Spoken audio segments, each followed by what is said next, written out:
Es si el gobierno cometió un error, hizo bien en mandar la fragata a Ghana. Yo creo que es una exposición típica de mala praxis por parte tanto del Ministerio de Defensa como de la Cancillería. Y creo que esto es lo que se ha pretendido ocultar.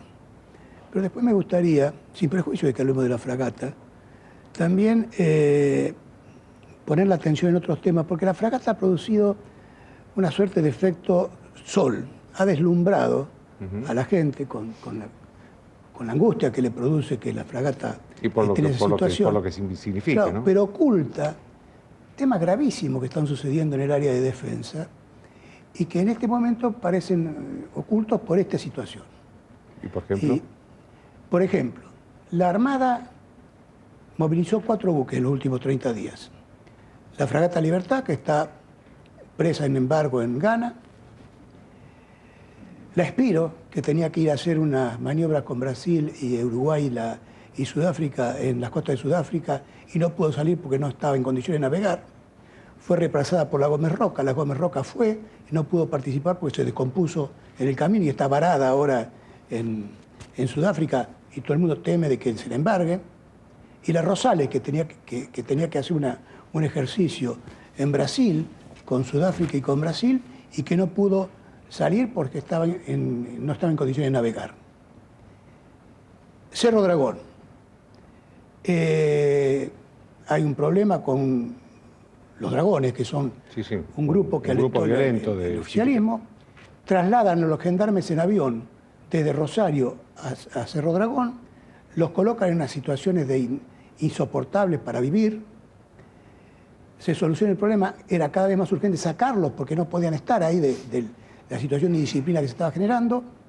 El avión que los va a buscar no puede salir porque está roto, no hay otro que lo reemplace, lo sacan urgente por la ruta helada, se accidentan, mueren 9 gendarmes, la presidenta va al velatorio, anuncia y se queja por los malos haberes que perciben los gendarmes y a los 45 días sacan un decreto por medio del cual le rebajan los sueldos porque dejan sin efecto la sentencia a favor de los gendarmes que habían recurrido a la justicia.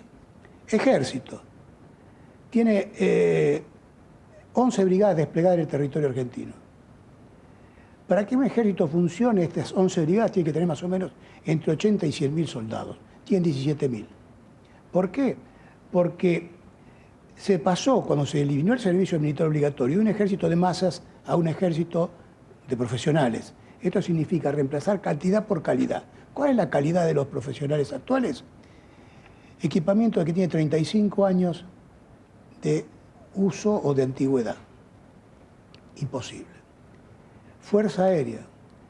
Los aviones de combate, los Mirage 3, están fuera de servicio. No pueden volar porque son peligrosos para los que lo pilotean. ¿Sabe con qué se entrenan los pilotos? Con los Aeromacchi, que tienen 50 años de antigüedad. Y es como, a ver, como si usted preparara para correr en Fórmula 1 con una flota de Forá, claro, a los pilotos. Y el problema, ¿y qué nos queda? ¿Qué nos queda en todo este tema? Los saberes, el personal. ¿Cómo se lo cuida el personal? Y bueno, por lo menos teniendo una política razonable de haberes. En este momento los disparates que han hecho en materia de haberes de las Fuerzas Armadas ha hecho que haya más de 150.000 juicios en trámite. Juicios que el Estado va a perder. Que militares han hecho ante juicio al Estado ante la justicia por el disparate de la política de haberes. Juicios que el Estado va a perder, que ya ha perdido, pero que no los paga, como tampoco paga lo de los jubilados, y se genera un costo fiscal que alguien algún día va a tener que pagar. ¿Qué se hace frente a todo esto? Bueno, el ministro de Defensa está en medio de una pelea interna con el viceministro, porque el viceministro le mueve el piso. El vocero oficioso del Ministerio de Seguridad, que es el señor Berbisky, trata al ministro de Defensa como si fuera ministro de Defensa de un país enemigo. La ministra de Seguridad, a su vez, tiene en su propio seno al viceministro que pretende construir una imagen que sea la contrafigura de la ministra, que es Bernie, que se hace fotografiar en un helicóptero, llegando como un Rambo de los tiempos modernos a disolver una manifestación de 50 colectiveros que se estaban yendo. Y todo esto en medio de que nuestras fronteras son un colador, porque la gendarmería ha sido retirada de las fronteras, de que... ¿Se refiere al tráfico de drogas? Claro, por supuesto. De que las Fuerzas Armadas y la Armada Especial, juntamente con la prefectura, permiten que se esté depredando toda nuestra riqueza de mar, porque no tienen barcos para hacer la custodia necesaria. Usted va a ver a la prefectura haciendo control de vehículos en los lagos de Palermo, debe ser por la proximidad al lago que tienen que hacer ese trabajo. Y una población que somos todos nosotros, que no nos merecemos realmente que nuestras fronteras estén siendo depredadas, que nuestra riqueza histícola esté siendo depredada, que nuestras Fuerzas Armadas y de Seguridad estén en poca capacidad para resolver problemas de cualquier accidente de la naturaleza que se nos pueda producir. Después podemos hablar de la fragata. A ver si Cisneros habla de la fragata. Yo te acuerdo con el tema. Pero es muy bueno la radiografía que hizo. Es buena. Sí. Estoy de acuerdo con que la fragata nos ha encandilado a todos, con razón, porque es un tema muy delicado para toda la Argentina. Pero que el tema de fondo es otro. El tema de fondo es que somos un país que está en cesación de pagos y que apenas ponemos un pie fuera de la frontera nos pueden embargar. Este es el problema de fondo. Yo no responsabilizo tanto a los dos ministerios por la confección del itinerario, porque era una ruleta rusa. Cualquier itinerario que se hubiera hecho en cualquier puerto casi del mundo podía estar esperándonos. Porque tal es el grado de indefensión jurídica y política que tiene la Argentina. Para que un país como Ghana se atreva a hacerle esto a la República Argentina, quiere decir que a la Argentina no le importa a nadie en el mundo, no tiene peso. Nosotros no pesamos en el mundo y no tenemos un sistema de alianzas que nos respalde frente a una situación como esta. ¿El Consejo de Seguridad era un lugar para ir a plantear este tema? No, porque el Consejo de Seguridad tiene otras funciones que tienen que ver con la seguridad internacional. Y esto es un tema económico, comercial. La fragata está embargada en un juzgado con una sentencia comercial, puramente de derecho privado. Bueno, no tiene nada que ver. El Consejo de Seguridad no tiene nada que ver con eso. Yo creo que la Argentina está en esta encrucijada. En la faz jurídica tenemos razón, pero la justicia es lenta. Y en la faz política sería más rápido, pero no tenemos peso. Estamos en esa situación. El silencio de UNASUR me parece escandaloso, estruendoso. El Mercosur no se ha pronunciado. Y desgraciadamente, nuestros países vecinos no reaccionaron como un resorte para apoyarnos. Hubo que ir a golpear puertas para que nos apoyaran. Y eso es una lástima. Pero hay cosas buenas. Por ejemplo, este pronunciamiento de los ex cancilleres es bueno, está muy bien. Es decir, que la oposición no tome esto como una ventaja para pegarle al gobierno y que el gobierno tampoco lo use con fines políticos internos. Este es un tema que debe unir a todos los argentinos y cuando se solucione, lavaremos los trapitos sucios en casa después. Y eso está muy bien. Así que eso es una buena noticia. Ahora, espero que el gobierno responda a los ex cancilleres convocándolos. No esperando que le giren al gobierno un cheque en blanco, apoyando cualquier cosa que haga, sino que el gobierno diga, bueno, atento a lo que ha hecho la oposición, la convoco, nos sentamos y planificamos juntos, todas las fuerzas políticas y el gobierno, la forma de defender a la Argentina en esto que es una atrocidad jurídica. ¿Usted cree que va a hacer eso, el gobierno? Espero que lo haga. Carolina, ¿cómo se decidía históricamente el viaje de la fragata? Lo decidía la Armada, que parece que hasta ahora, por los relevos que hubo, es solamente la Armada. Lo decidía el Ministerio de Defensa, tenía opinión la Cancillería, tenía opinión el Ministerio de Economía después del default, como dice Cisneros. Sí, yo puedo decir lo que se hacía en mi época, ¿no es cierto? Primero había una propuesta de la Armada con un itinerario en función de... Y usted fue ministro, después también fue ministro con Alfonsín, pero también después del default. En la época de Duhalde teníamos esta consideración, teníamos que ver si la fragata donde iba podía tener riesgos o no tener riesgos. Y se pueden prever, algunos riesgos se pueden prever.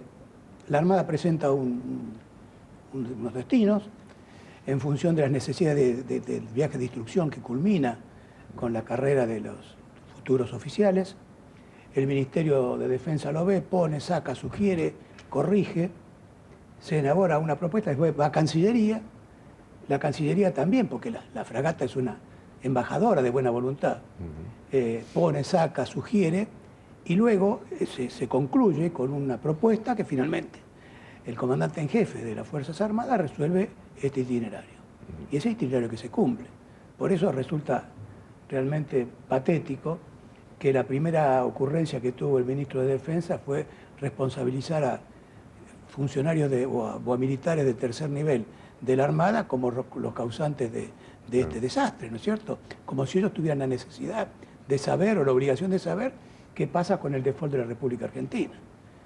Pero yo creo que lo que señaló Cisneros está muy bien. Yo creo que la Argentina tiene en materia internacional, este gobierno me refiero, un comportamiento adolescente.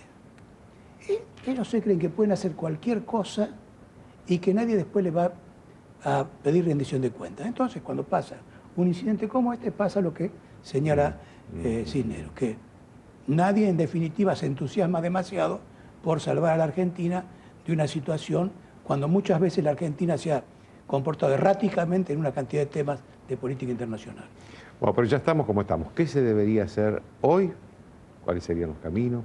Y esto le pregunto a los dos, para recuperar cuanto antes la fragata, ¿no? Si uno lee la sentencia del juez Griesa y después la sentencia del superior a Griesa que confirma la sentencia de Griesa, lo dice muy claramente. Dice, la Argentina es un país que no respeta el derecho que tienen todos los involucrados en este asunto e ignora los reclamos. Se está refiriendo a los bonistas en default, ¿no? Vamos al default. Lo que está diciendo es, señores, vengan, negocien con los acreedores, lleguen a algún acuerdo, estén a derecho y la comunidad internacional va a empezar a respetarlos de vuelta.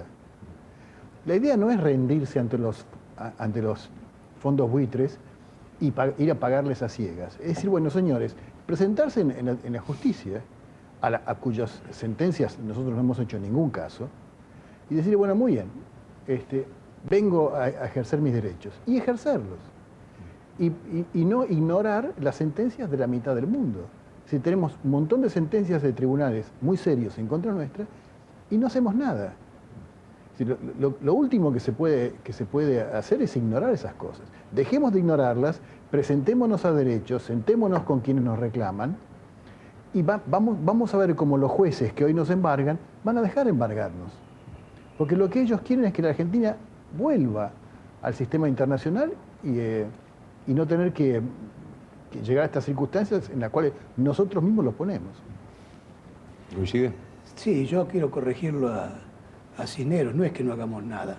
Después del default, que podemos discutir en todo caso, lanzamos un bono reajustable por el índice de precio del consumidor y truchamos el INDEC para pagar menos en los reajustes. Eso lo hicimos después. Bueno, con correcciones como esas paso al frente yo. Pretender que nos respeten es un poco complicado. Una última pregunta.